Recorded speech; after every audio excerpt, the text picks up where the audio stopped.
All right, you ready to go? Ready? All right.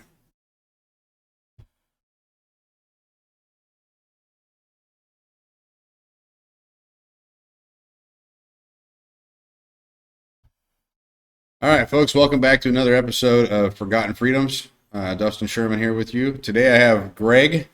This is actually our second attempt at interviewing him. The first one was more of a test, and it turned out really bad. Today we've got the audio fixed and we got the cameras working well, and we're going to let him tell his story one more time, and hopefully this one comes out a little bit better than the last one. So, get the camera on, everybody here. Welcome back, Greg. Thanks for having me back. Absolutely, man. I enjoyed talking to you last time. It was a good conversation, and I got to know you a little bit better, and gave you a chance to get a little bit more comfortable with the setting, and hopefully this time you're still comfortable and you're a little more jazzed up. Yeah. And I know it's always a little nerve-wracking coming on something you've never done before, so welcome aboard, and hopefully everything goes like it should. Everything looks smooth right now. Our signal's good, so let me make sure that we actually are back to live on Facebook. Then we're good. All right, so Greg, thanks. Turn it down there. Thanks for coming up all the way back into Anchorage. You live out in the valley, so it's a little bit of a drive.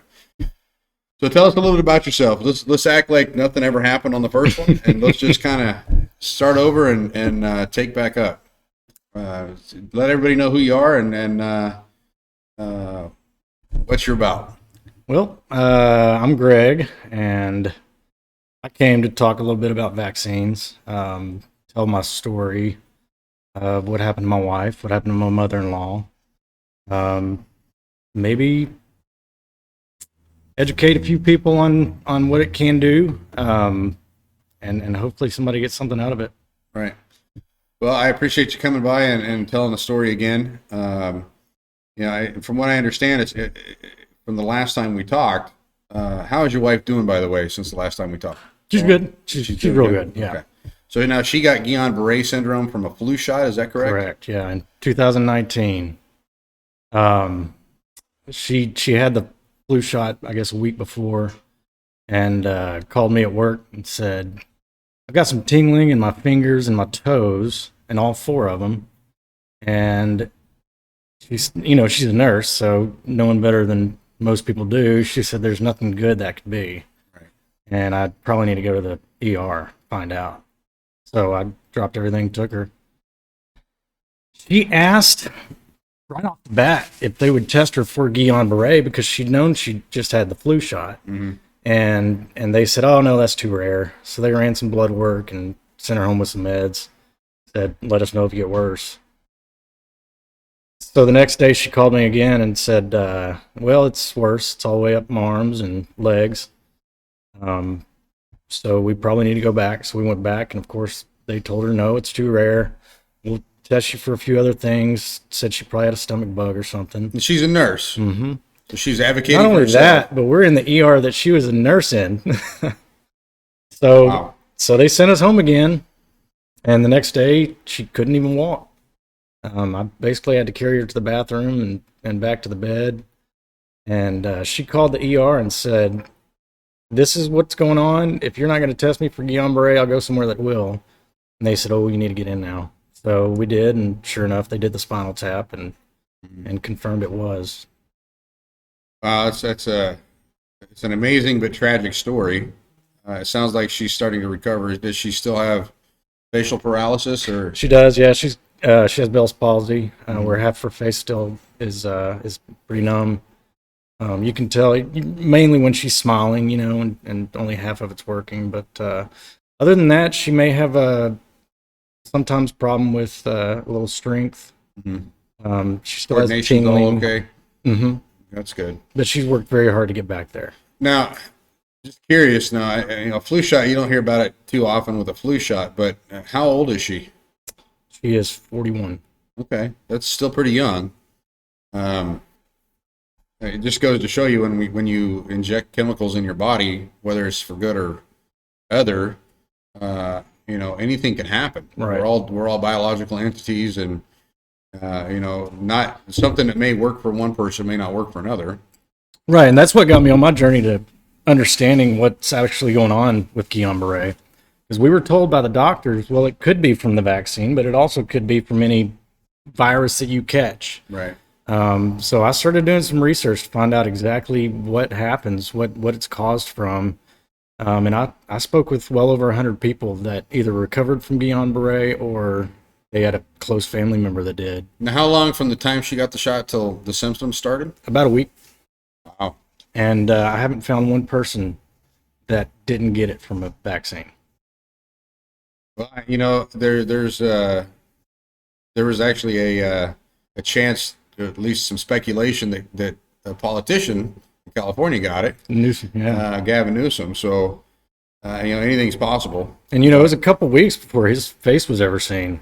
Yeah. But the thing is, if my wife had been tested the first time we went in and got the treatment right away, she probably wouldn't have had many issues. Right. Because the plasmapheresis would have been able to start working before she was completely paralyzed. Right. And maybe you would have never been able to tell. So it's still possible that he could have. So now was it your mother-in-law that passed away? She got a COVID vaccine and she passed away. Is that correct? Yeah, it was about 5 months before. But right after she got the vaccine, she started having some pretty bad side effects from it. She had a stroke, 2 DVTs, blood clot, Wow. and then the second stroke is the one that put her in the good. So. That's terrible. And the bad thing about that is you're going to medical professionals so that you don't end up in a situation like that. Right. And then the treatment ends up being what ends up hurting you the most. Yeah, and she is considered a vaccine death. She was entered into the VAERS system, which the VAERS, the vaccine adverse reaction, VAERS, vaccine adverse effects reporting system. Right. And it's showing right now that there's over 22,000 deaths just from this vaccine alone. And countless numbers of... And over 100 million or 100,000 adverse reactions. And who was it? Columbia University just came out with a study that said that it's about 20-fold from that hasn't been in the VAERS system. You and I can't report to that. It's a government-ran website. Doctors have to, right? So yeah, and if you're a doctor that's pushing for the vaccine, you're most likely not going to report that stuff. And it's not an easy thing to report. I mean, Right. there's a lot that goes into it, so a lot of them don't have time. Well, like any government-ran entity or any government-ran website or anything like that, it's anything that the government's involved in is slower than molasses most of the time anyway. So Right. They never make a damn thing easy to do. I think for myself, I'm sure that since you guys have gone through this, myself, I think the risks are too big for me to be able to do that. And I'm the kind of person I always kind of wait anyway to see if there's going to be any kind of reactions, stuff like that. I enlisted in the military in 94. I took every other vaccine they gave me, but I didn't take anthrax because I didn't have to at the time. And they had some other issues. Well, I didn't take anthrax because even if I would have made it through boot camp, I wasn't being shipped off anywhere. I was going to be on a submarine. But I took the vaccines and stuff that they gave us. And I had no problems other than being sore as hell for about 2 weeks. That's something that's typical. But for me, I haven't taken a flu shot since high school. I haven't needed one. I haven't been sick since high school, really. Yeah, I get a seasonal cold every so often. Right. I have allergies, so my sinuses get stuffy, things like that. But I don't freak out, and I have had COVID and got through it twice. Second time was not near as difficult as the first time. First time was a little rough, but I think I had to go. I went and got a breathing treatment. That was it. Mm-hmm. In fact, when I had my breathing treatment, they gave me 8 shots of albuterol at once. And I walked out of that ER. I never had another problem. I was fine as rain after that. In fact, I think I might have only been reasonably sick for maybe another 2 days.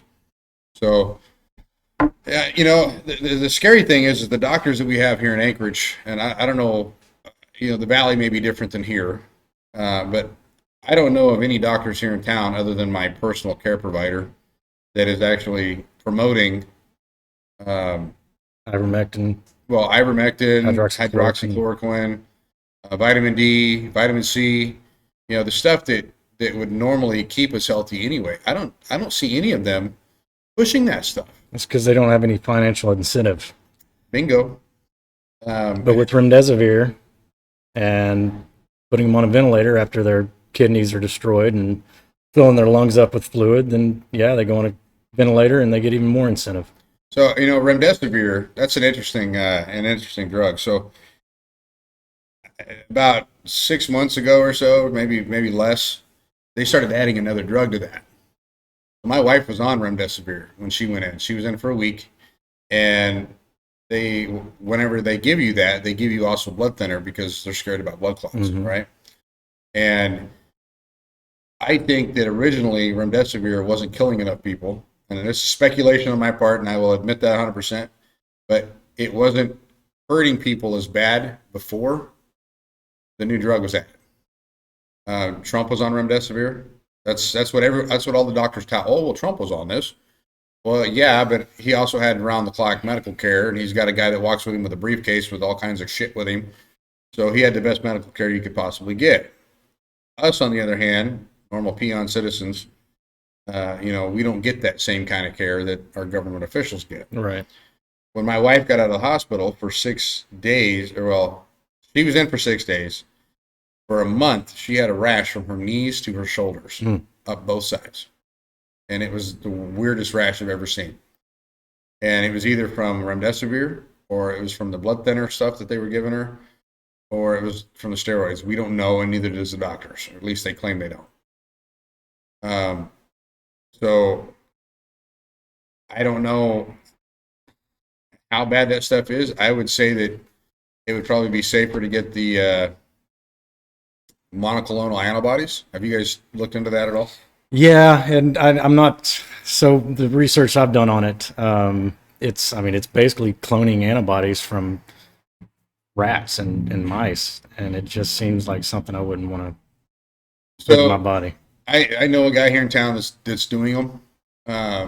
It's separate from the hospitals. It's separate from all kinds of stuff. It's a company called it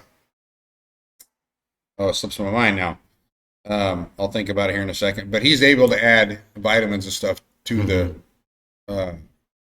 treatment. So if you go in and you get an IV of it, they're adding vitamin D. They'll add a Z-Pack. They'll add that stuff to it just to kind of help. And it's been pretty successful here in town. The people I've talked that have taken it have recovered pretty well. But also at the same time, the people I've talked to that have taken the different types of drugs like ivermectin. I know that's a bad word for all the crazy lefties out there. I'm not talking about the horse drug. I'm talking about the regular prescription ivermectin. It does work. The same thing with hydroxychloroquine. I actually have taken hydroxychloroquine because I have a mild form of lupus. Those two drugs, ivermectin and hydroxychloroquine, rarely have any side effects. And that's what kills me here, is they're not wanting to prescribe that stuff, even though they have very, very minor side effects. Right. And they've been out since the 60s. They're award-winning drugs. So what is your thought, other than the money? Obviously, they're getting paid money to administer or keep the drugs away from people, and they're making money off the vaccines. The American Rescue Plan, which was signed into law by President Brandon last March, it actually in there says that these hospitals will be incentivized if they do these healthcare plans based on the NIH protocols. Right. And if you go by those protocols, and you get all this money. In some cases, in some states, it's $150,000 per COVID case that you get. It's sometimes $330,000 per case. Just depends on what state it is. And yeah, that if you go to a hospital and confront them and say, "Hey, why are you going by the NIH protocols? And they say, oh, no, we go by CDC's. Well, you go to the CDC website and type in their protocols for the COVID treatments, and it takes you to a link that takes you to NIH. That's stupid. Well, what's crazy is there's different medical organizations out there like NIH, WHO, CDC, all these big medical organizations. The WHO has come out against a lot of the stuff now, and they're obviously in other countries. They're not really in the United States so much as global. Yeah, they're a bigger entity, and they're against a lot of the mandating and that kind of stuff. They're pushing against it now, pushing back on it. And the CDC has backtracked a lot of stuff. And the thing is, and this is the one thing I would like to see them admit, is, and I don't think we'll ever get this, but they don't know how to deal with COVID. I think that you can say that it's a China virus, or you can say it was weaponized, or whatever you want to say. But I don't think that the CDC, even if it wasn't for the money, and it obviously seems to be, but even if it wasn't for the money, I don't think that they know what the hell they're doing anymore. I think that they've exhausted everything that they could think of. Biden has come out and said there's nothing federally we can do anymore.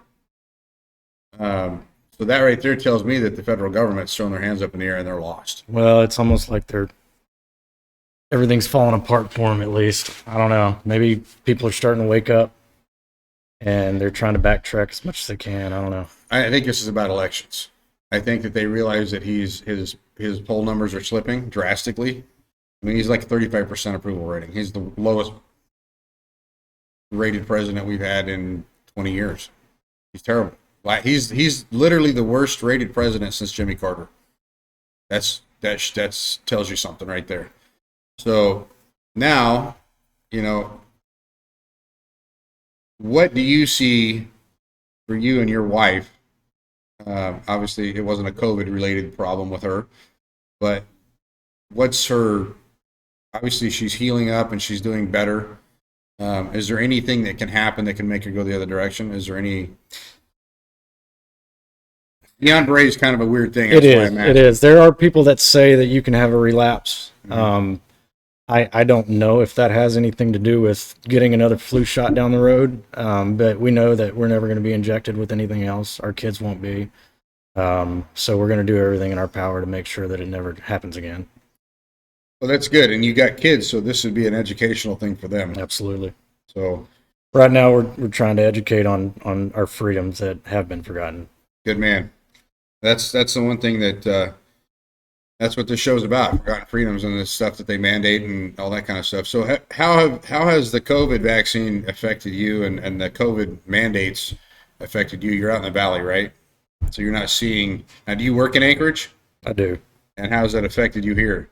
Well, without giving away too much and saying too much, it is mandated for our job. So we'll see how that goes. They going to allow you to apply for medical exemption or that's the next step. So yeah. We'll see what happens. If you need links for that kind of stuff, let me know because I've found plenty. Yeah.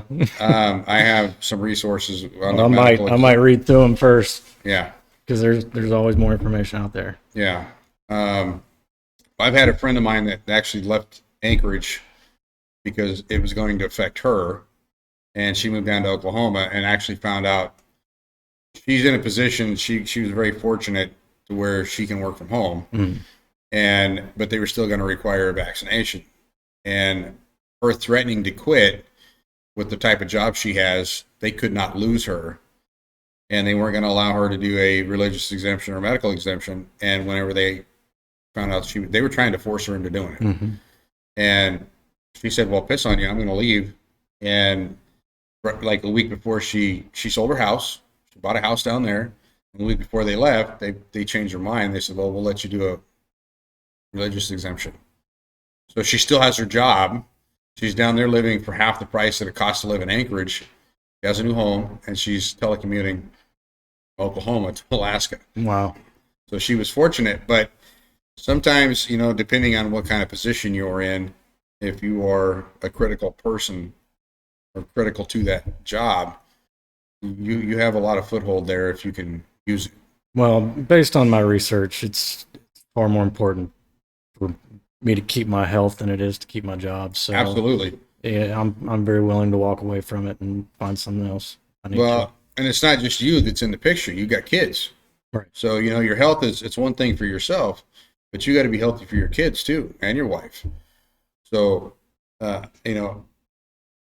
it sucks that your job would put you in a position where you have to make a decision like that, taking food off the table.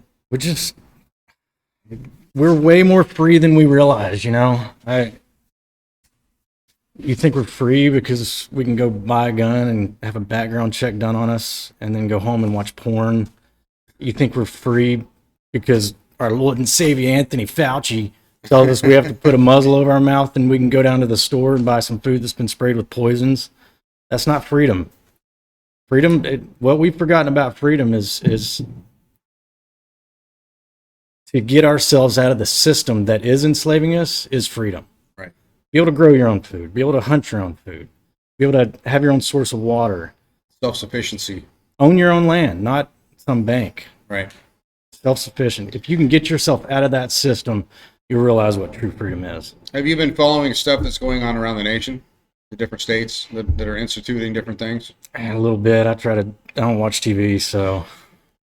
Well, unfortunately, doing the kind of stuff that I do, you see all kinds of things popping up. And Washington right now, state of Washington, they've issued I don't know if it's an emergency thing or what, but they've literally made it now to where if the governor or maybe even the mayors of each city, if they deem you a health risk because you're not vaccinated, they can remove you and detain you now up to 30 days. So Washington's become Australia. And the our one saving grace right now, not to say that this may not change soon, but our one saving grace is we're still an armed society. Mm-hmm.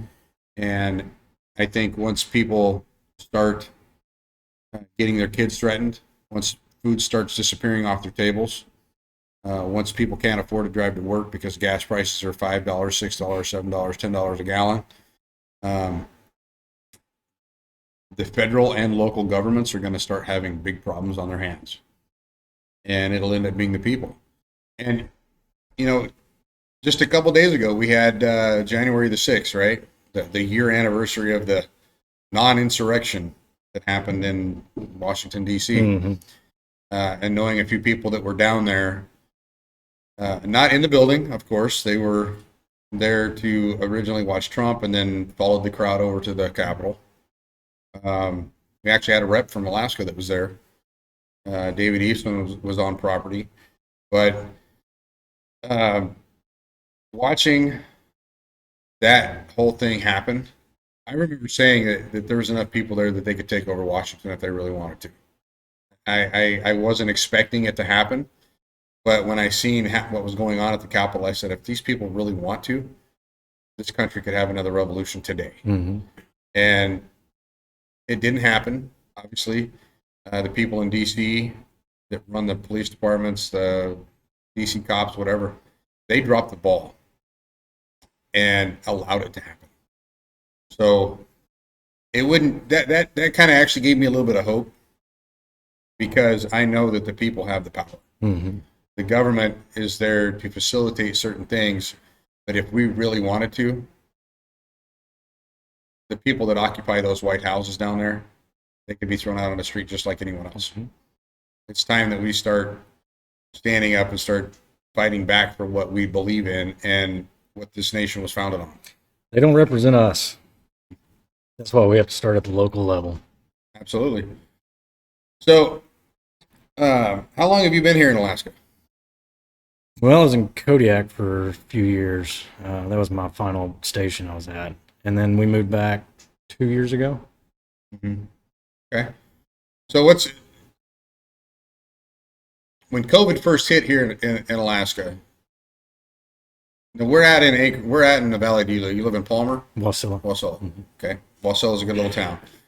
So when COVID first hit, did your job shut down or anything up here? No, I was one of the lucky ones. Yeah. So I got laid off for 8 months. which is kind of like an 8-month vacation. Matter of fact, they gave us more in our paycheck for it. Yeah. Oh, that's good. And now they're going to fire us. Yeah. I made less, not a lot less, but I made less. Um, First time I was ever on unemployment, and no one else was hiring, or I probably would have taken something else. But what was the differences between Wasilla and Anchorage that you noticed the most? The masks? Oh, absolutely. Yeah. I mean, you never saw anybody's face in Anchorage. And, there was a few at first that wore masks whenever you went to the grocery store or something. There's a lot less now, which I don't have a problem if you want to wear a mask. I don't think they're healthy, but, Right. You have the freedom to wear one. So, but yeah, you come down to Anchorage and you don't see any faces. Yeah, when I was telling Louis, the last guy that I interviewed this, when I first moved back up here, my wife came up with me. She had never lived in Anchorage. She actually she was here for a few years, but she was out in one of the villages as a kid. And so she never experienced Anchorage as a whole, and I had. And when we first moved back, she made a comment that, oh, everybody here's so nice and everything and now if you ask her that same question or we talk about it, that's all gone. Mm-hmm. It's not near what it was when we first moved back in 2018. It's pretty. People have changed. Pretty insane. I think too many are listening to the news and that blinders are on. We see the people who have different opinions than us as enemies. Yep. And that is far from what reality is. You can't fight against your enemy if you don't know who it is. Well, and that's kind of the purpose of this podcast or this idea that I have going on is I want to be able to have conversations with people with different opinions and not so much debate them, but just have a civil conversation. And I might learn something from them. They may learn something from me. Right. And that's how we survive as a society is us having a conversation because, I'm not going to believe everything I see on TV. That's just not who I am. I want to make sure that the stuff that they're saying is accurate because people get paid to do a lot of things. And, it's my job as a citizen to be educated about the things that I'm being told. Right. And it's no different than going to school or, college or anything like that. Nowadays, we literally have a thesaurus or we have a encyclopedia in our pockets every day of the week, right? We can look up anything we want to, any information we want to find out. We got it in our phones. And it's not that hard to find out or find differing opinions on something you might see on TV. Or the only problem is you have to be smart enough to decipher it. And nowadays, with all the different technology that's out there, videos can be distorted. All kinds of different stuff can happen. And so it's always a good idea to find 2 or 3 different things that match. Unfortunately, with the media being the way it is, all the media goes one direction, but they won't ever take any differing opinions. If you have a differing opinion, they shut you down. Absolutely. So, you got anything else you want to talk about? I know you were pretty jazzed to come in today, so we could talk about anything you want to talk about. I guess how's this affected your kids? Well, we only had one at the time, and she was too young to really understand what was going on. How old are they? 4 and 2. Okay, so they probably haven't. So let me ask you this: the 4-year-old, have they noticed anything or said anything to you about people wearing masks? No, that's funny you ask. I've worried about that because I don't ever want them to see a mask on our face. Right.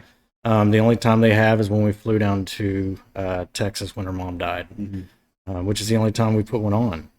And my littlest one kept pulling it off, and couldn't understand why I wanted to cover my face up. But no, my 4-year-old's never really said anything. She just kind of goes along with it, I guess. But we'll never put one on them. Yeah. I always wonder how much damage this kind of situation's done to the kids. Yeah. I deal in my normal day job. I deal with kids all the time because I have high school bowling and stuff like that coming into my center. And you can definitely tell that they are done with it. They don't want to do it. With this ASD, our school system is still mandating it until the 15th of this month. And then they'll probably kick it down the road a little longer. Of course they will. That's where the money comes from. So, and I don't force it on them. The school does. I don't. If they come in there, I have a few high school kids that work for me. I never force them to wear a mask. If they feel like they want to, they can.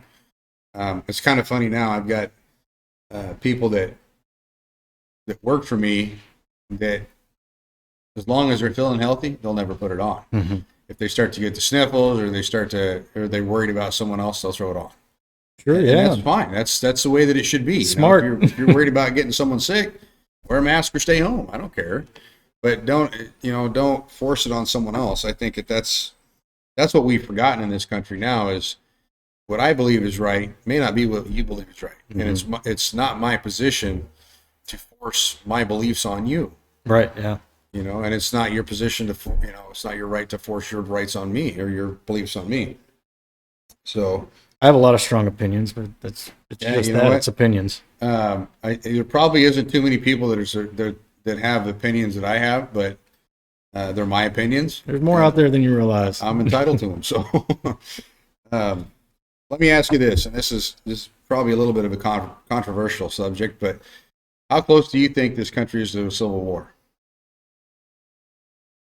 So my hope is that it won't be a civil war, because, like I said, the people that think differently than us, that think we need to be going out and getting vaccines and locking ourselves away, those aren't our enemies, right?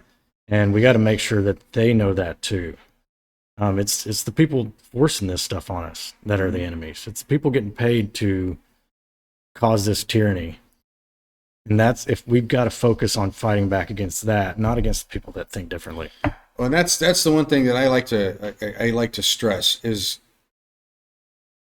we have two parties. We have a two-party system, right? We have Democrats and Republicans, and we have a Libertarian Party that's always struggled to take hold and do anything with. So the two-party system has been chaotic because you have both sides are making money off of us fighting. Mm-hmm. Absolutely. And, the people that don't necessarily agree with us can't get past the disagreement. They don't want to open their eyes to the big picture. And that's where we're kind of stuck in a stalemate on a lot of things, is because we're not the enemy. They're not the enemy. The people that are sitting in Washington dictating this thing are the enemy. And here's the way that you understand that.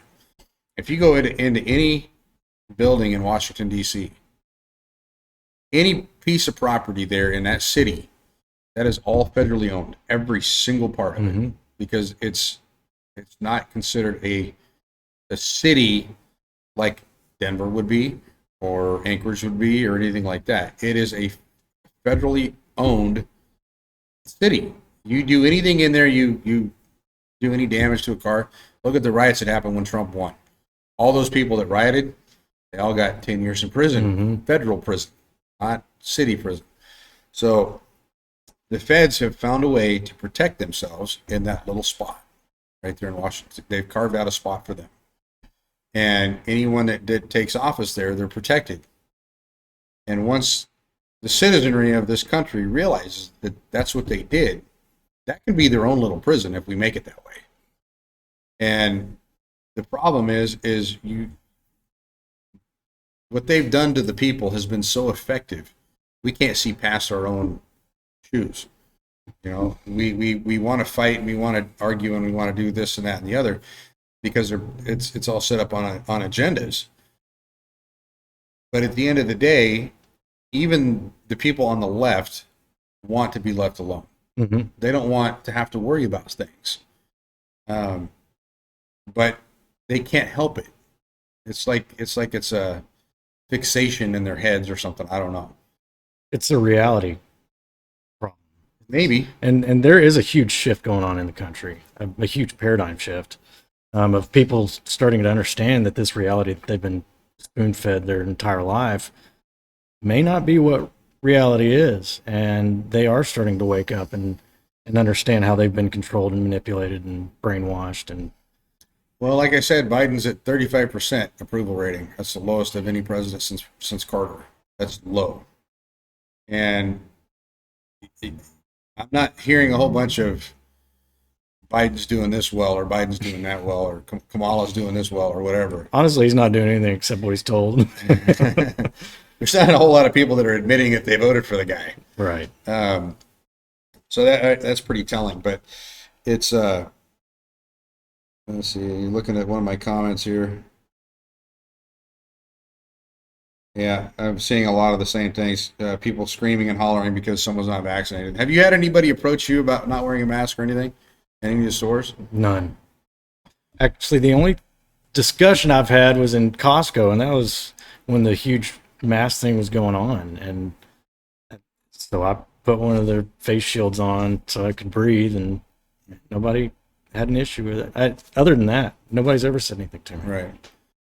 You know, there was a couple different things that happened here in town locally, like cars and stuff, where people were showing up and they might be wearing masks. They go inside, they take them all off, and it ends up being a kind of a rally kind of thing. You know, If anything, I notice more often than not, if I'm walking into a place or I'm having a conversation with somebody that's got a mask on, and they realize me, my wife, nobody has a mask on, they'll take theirs off. You know. Yeah.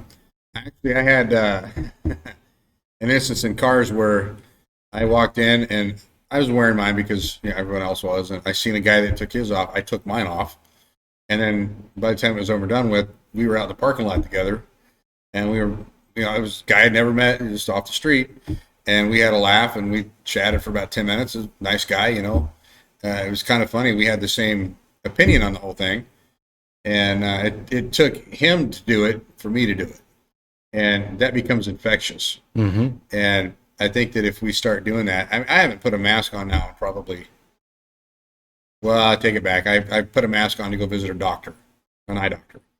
And that's only because I requested it. But my other eye doctor here in town, I went in this morning, had a thing done. Excuse me, his receptionists were wearing masks. Mm-hmm. They never asked me to put one on.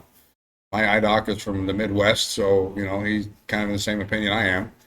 And never once have they ever requested me to do it. When I went down to California for my eye surgeries, they never requested me to do it. Out of San Diego. I was actually kind of shocked at that one, but, The biggest thing for my wife, her being a nurse, she's like, we're not sick. There's no reason to have a mask on. And if we are sick, we're going to stay home. It's the first time in modern history that the people that are not sick are the ones that they're going after. Right, yeah. Never in my lifetime would I ever thought that was ever going to happen. Australia is a perfect example of that.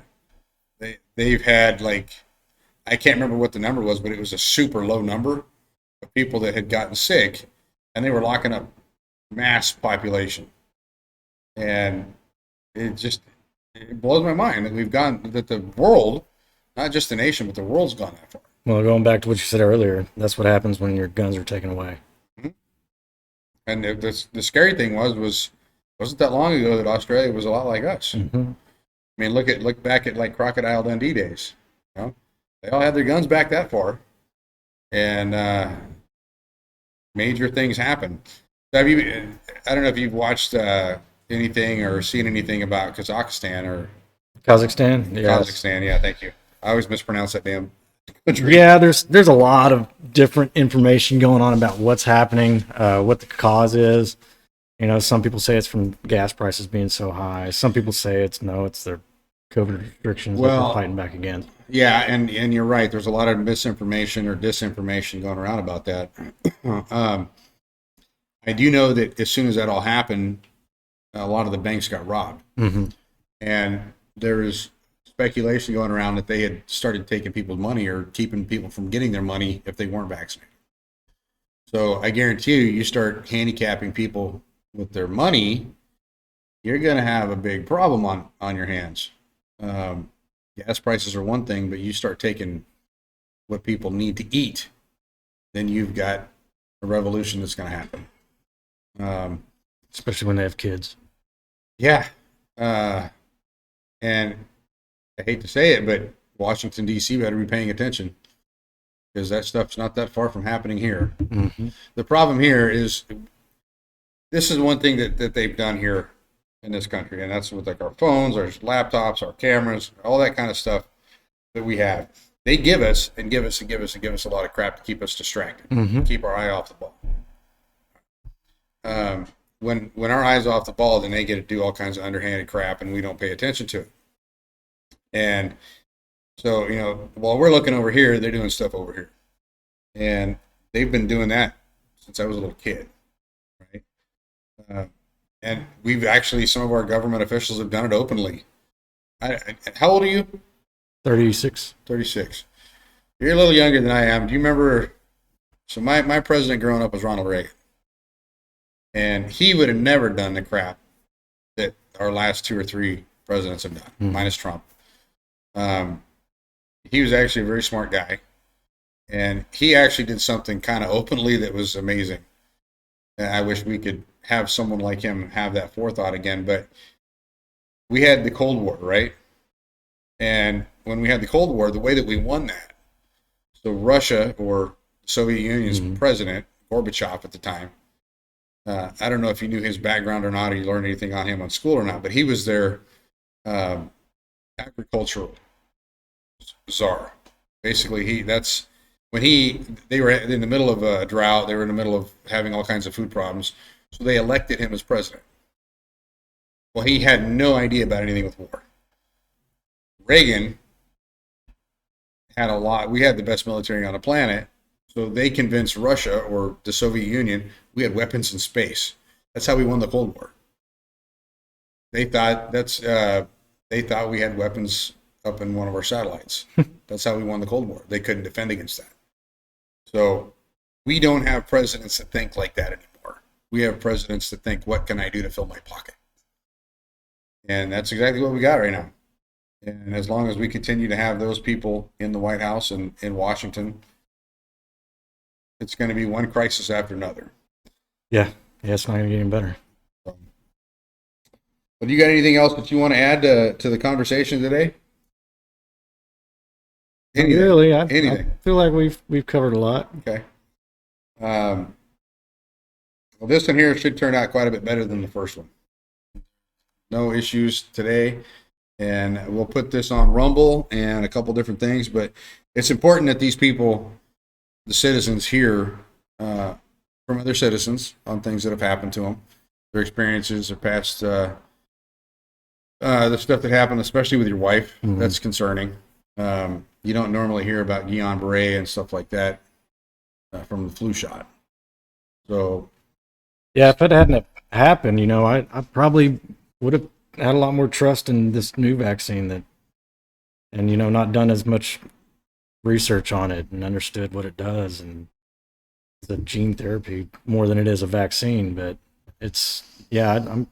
we're almost kind of glad it happened, because it woke us up about the history and what's going on with vaccines now. So let me ask you this: if that would not have happened to your wife, would you have considered the COVID vaccine? Considered it? Absolutely, yeah. I don't know if I would have gotten it, but it would have been a little different when I was considering getting it. Yeah. Okay. That's something that, maybe it's a good thing that it happened. I hate to say that because of what she's going through, but I've had medical issues that people haven't been able to solve. We're all, like I said, we're all different.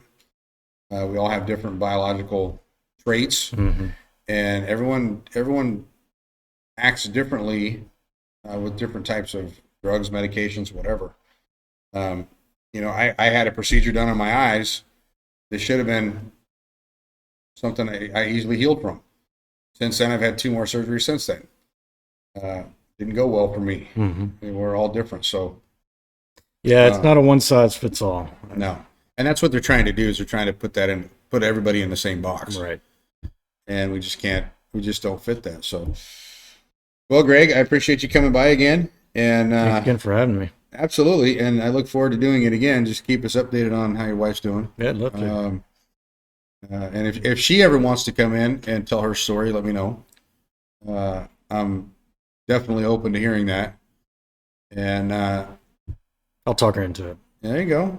I'm pretty easy to get along with, and I like to talk to people. So this is something that it's something that people need to know can happen. A lot of people run around with their blinders on, and they don't realize what some of the side effects or reactions can be. So, well, you're learning it firsthand. So I pray that everybody or that she heals good, and you guys stay in good health, and eat right and exercise and stay active, and you'll probably be fine. Yep. That's all we can ever ask and expect. So I appreciate you coming by, man. Thank you. Absolutely. So anybody who wants to come on the show, hit me up and we can get you on Forgotten Freedoms. And I'm going to try and do this every Saturday if we can. And we get different people on, have conversations with different people, and hopefully enlighten some folks here in Anchorage.